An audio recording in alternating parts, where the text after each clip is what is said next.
بسم الله الرحمن الرحيم عن ابن عباس رضي الله تعالى عنهما أن رسول الله صلى الله عليه وسلم قضى أن اليمين على المدعى عليه رواہ الترمذی۔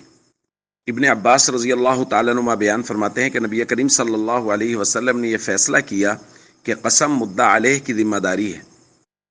ترمذی کی ہی ایک روایت میں حضور نے فرمایا البینۃ علی المدعی والیمین علی المدعا علیہ، گواہ قائم کرنا مدعی کی ذمہ داری ہے اور اگر وہ نہ کر سکے تو قسم اٹھانا مدعا علیہ کی ذمہ داری ہے۔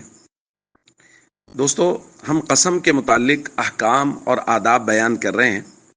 ایک بات معاشرے میں یہ دیکھی گئی ہے کہ بہت سے لوگ حق پر ہوتے ہوئے بھی ان پر اگر قسم عائد ہو جائے تو وہ قسم نہیں اٹھاتے۔ وہ کہتے ہیں نہیں بھائی، ہم نے قسم نہیں اٹھانی، ہمارا حق ختم ہوتا ہے ہو جائے لیکن ہم قسم نہیں اٹھائیں گے۔ یاد رکھیے، شریعت کی نظر میں آپ اگر حق پر ہیں تو قسم اٹھانے میں کوئی قباحت نہیں ہے، آپ قسم اٹھا سکتے ہیں۔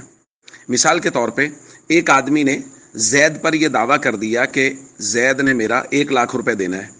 زید کہتا ہے میں نے نہیں دینا۔ اب شریعت کہے گی جس نے دعویٰ کیا ہے وہ گواہ قائم کرے۔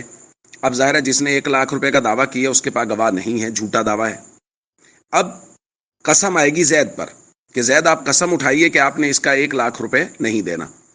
اب زید کہے نہیں میں 1,00,000 روپے دے دوں گا لیکن میں قسم نہیں اٹھاؤں گا۔ یاد رکھیے، شریعت کی نظر میں یہ ہے کہ زید قسم اٹھا لے، کیونکہ 1,00,000 روپے اس کے ذمہ ہے ہی نہیں، یہ کیوں دے رہا ہے اس کو؟ یہ قسم اٹھا سکتا ہے۔ اگر یہ سچا ہے تو یہ قسم اٹھائے۔ اور یہاں ایک اور پہلو بھی ہے، اگر زید قسم سے انکار کرے گا تو زید کی صداقت بھی داؤ پر لگے گی۔ یعنی اگر آپ قسم نہیں اٹھا رہے اور 1,00,000 روپے دے رہے ہو تو پھر پہلے آپ نے انکار کیوں کیا؟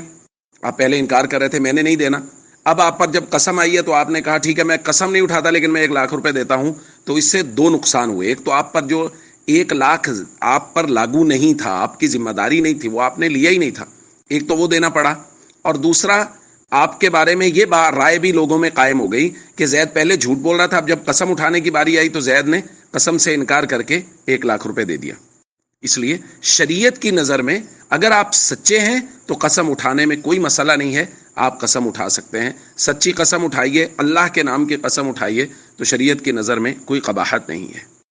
السلام علیکم ورحمۃ اللہ وبرکاتہ۔